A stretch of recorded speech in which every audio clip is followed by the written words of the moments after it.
Yaklaşık 1,5 metrelik bir kablom var. Öncesinde sekonder kitimizin içinden poşet içeriğinden çıkanları göstereyim size. Bir tane dişi, bir tane erkek kılıflarımız mevcut. Bunların dış görünüşleri aynı gibi durabilir. Fakat içinden baktığınız zaman hangisinin dişi, hangisinin erkek olduğunu kolaylıkla anlayabilirsiniz. Dişinin iç tarafı şurada, içinde bir kanal vardır.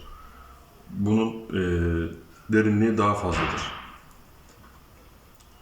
Erkekte daha kısa bir kanal vardır. Bunun sebebi de erkek sekonder kılıfın pimlerin olduğu yerden kaynaklı. Şu şekilde duracağı için bunu zaten gördüğünüzde yaparken çok rahat anlayabilirsiniz. Dişinin kılıfı ise içerisinde kalıp pimleri bu şekilde göreceğimiz için bu yüzden onun derinliği daha uzun. Yani bunun uzunluğu kadar kılıfın da içinde ona göre yuvası var ki kabloyu çekerken ya da herhangi bir gerilme, asılma anında kablo içinden kitten geri gelmesin, pinlerden çıkmasın diye bu şekilde.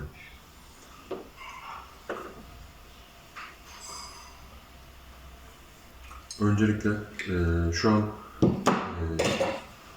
etkitini yapmaktan çok sizin orada yapacağınız işlemi ben de burada aynısını yaparak göstermek istiyorum. Şimdi bir tane 12 inç kısa kadarımız var.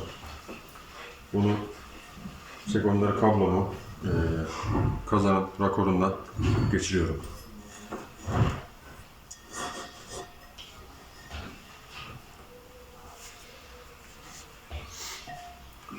Kablomun ucunu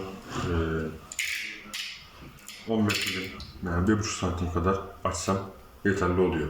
Bunu zaten göz kararıyla bile anlayabilirsiniz.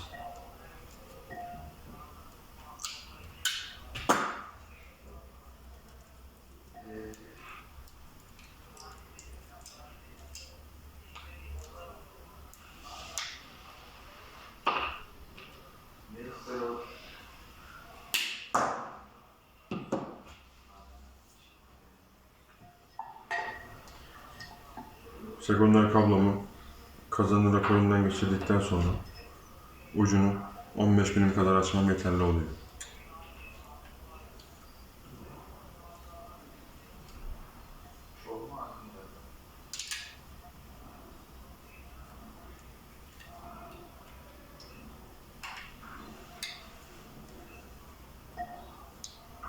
Şu şekilde. İçindeki kablonun da yani içinde 2 damak kablomuz bulunuyor. Bunların da dış kısmı zarar vermeyecek şekilde açmamız gerekiyor. Uçtan açtıktan sonra yaklaşık 7-8 milim kadar da milimetre kadar da canlı uçtan açmamız gerekiyor.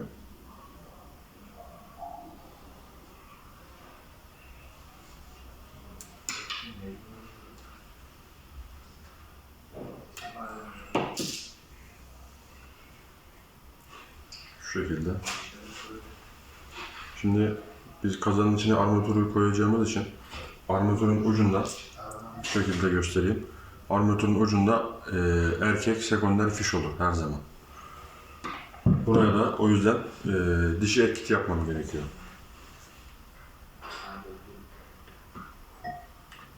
Dişi etkitime bakıyorum tekrar. İçindeki derinlik uzun olan bu şekilde baktığım zaman kameradan belki tam gözükmüyor olabilir ama bunu elinize aldığınızda daha iyi anlayacaksınız. Yine Gresev yardımıyla daha kolay ve rahat bir şekilde geçirebilirim.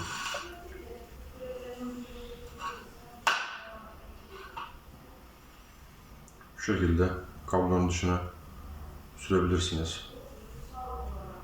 Ek sekonder kiti kılıfının arkasına sürebilirsiniz. Nasıl isterseniz.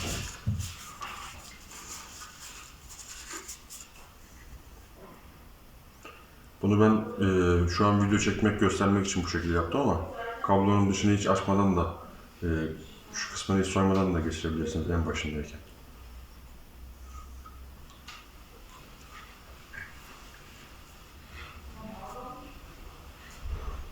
şekilde geçirdikten sonra bu şekilde yaptığım için cam göster biraz geriye geldi ama onları da düzeltiyoruz.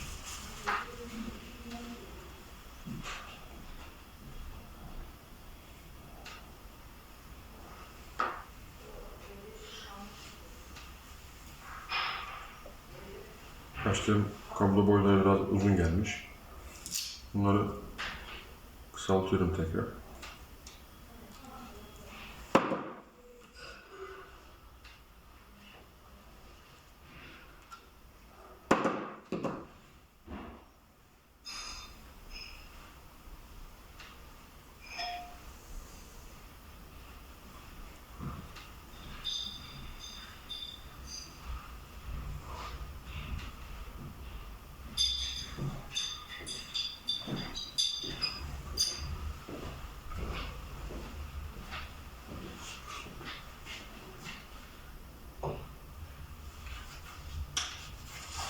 Şu şekilde kabloları basmadan önce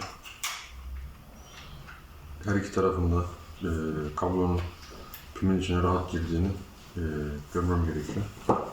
İkisini denedikten sonra önce birini daha sonra diğerini takacak şekilde sıkıyorum. Yine bunu da sıkma pensesi yardımıyla yapıyorum.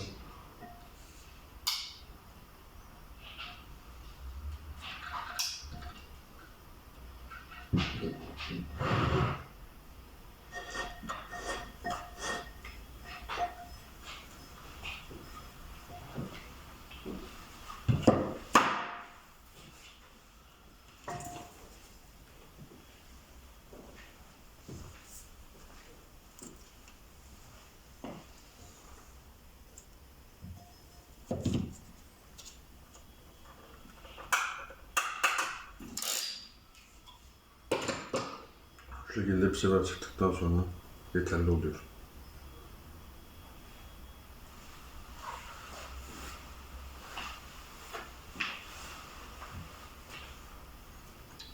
İkinci kablomu da yine aynı şekilde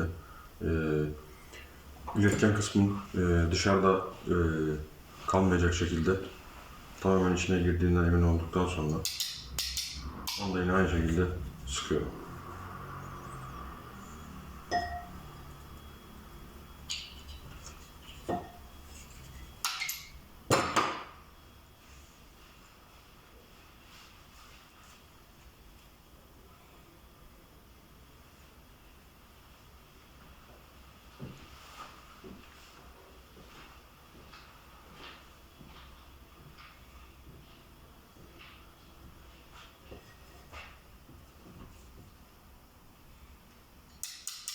Bu şekilde tekrar göstereyim. Az önce kablo çıktığı içinden.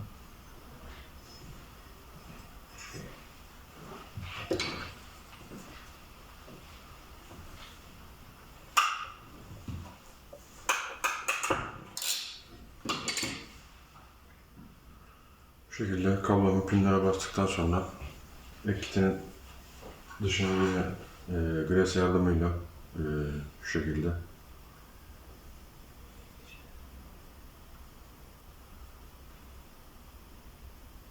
hafiften yağladıktan sonra daha rahat şekilde girebilir. Yine aynı şekilde az önce kablonu zaten arka tarafından sürdüğümüz için içinde de kalmış oluyor. Şöyle sürdükten sonra kabloyu geriye doğru çekerek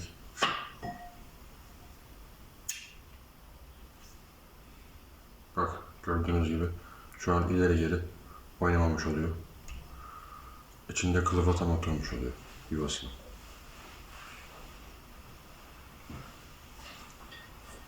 Sekonder ek kitimizin dişi tarafını bu şekilde armatürün içinde şöyle yaklaşık şu kadar bir boşluk bırakacak şekilde yaptıktan sonra kazanımızın rakorunu sıkabiliriz. Bunu da tekrar göstereyim.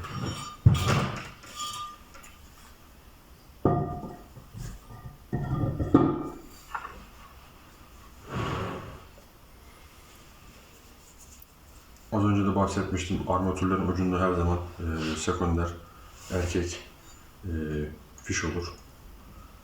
Bizim yaptığımız, az önce yaptığımız ise sekonder dişi, yani priz diye de geçer. Bu şekilde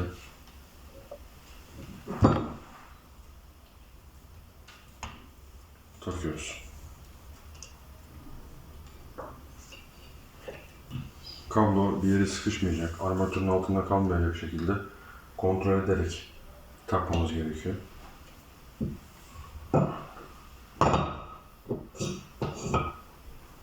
Bu şekilde yaptıktan sonra kazanımızın içinden çıkan sekonder kablomuzun diğer ucuna erkek tarafını yapacağız. Erkek ekitini yapacağız. O da izolasyon trabomuzun sekonder ile birleşmiş olacak.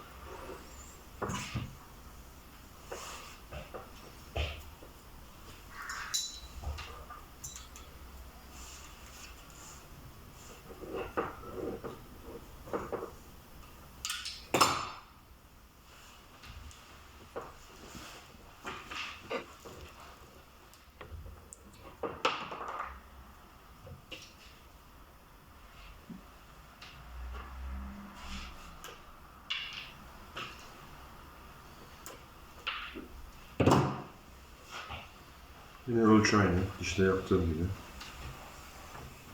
Yaklaşık 1,5 santim 15 milim kadar açıp 7-8 milimde canlı uçlarını açmam gerekiyor. Öncesinde tabi az önce bahsettiğim gibi yine ben şu an kablo ölçüsünü ve açmış olduğum boyu göstermek için bu şekilde yaptım. Fakat en başında kabloyu hiç açmadan direkt kılıfı geçirebilirsiniz.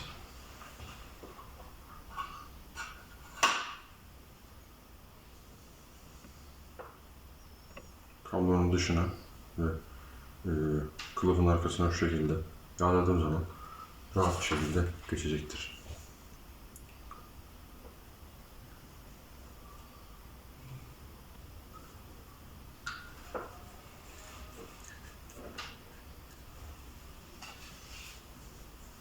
Bu şekilde gördüğünüz gibi. Yine bunu da kablonun tam boylarına, iletken kısımların dışına çıkmalarından emin olduktan sonra pinleri basmamız gerekiyor. Basmadan önce de şu kontrolü yapmamız gerekiyor. Dışından en ufak bir tane tel bile olsa çıkmaması lazım. Kablonun dış kısmını açarken içindeki kabloların dışını kestirmemek lazım. Bu şekilde.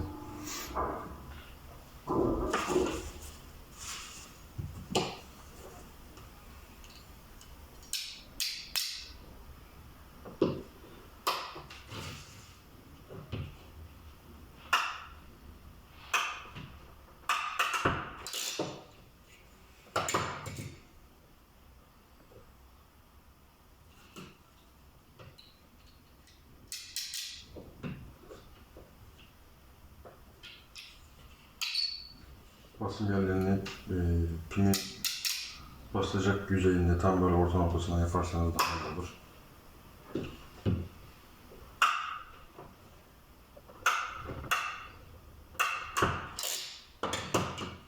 Bu şekilde bastıktan sonra kontrol ediyorum yine.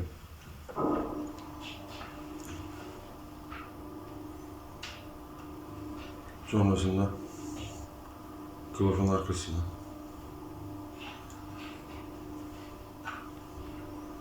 yine ön yüzeyini bu şekilde aradıktan sonra kabloyu geri çektirerek kılıfı yerine getirebilirsiniz.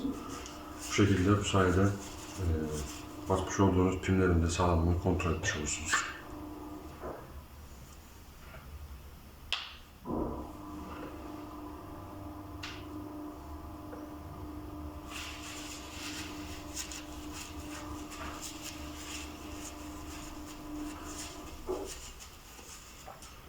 Şu an armatürümden gelen sekonder kablolarını erkek sekonderini, fişini bastıktan sonra izolasyon trabamın sekonderiyle bu şekilde birleştirebiliyoruz.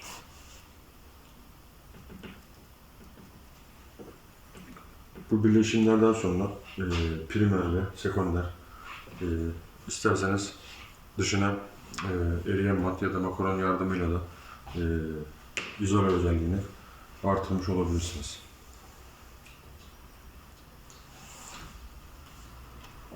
Bu şekilde.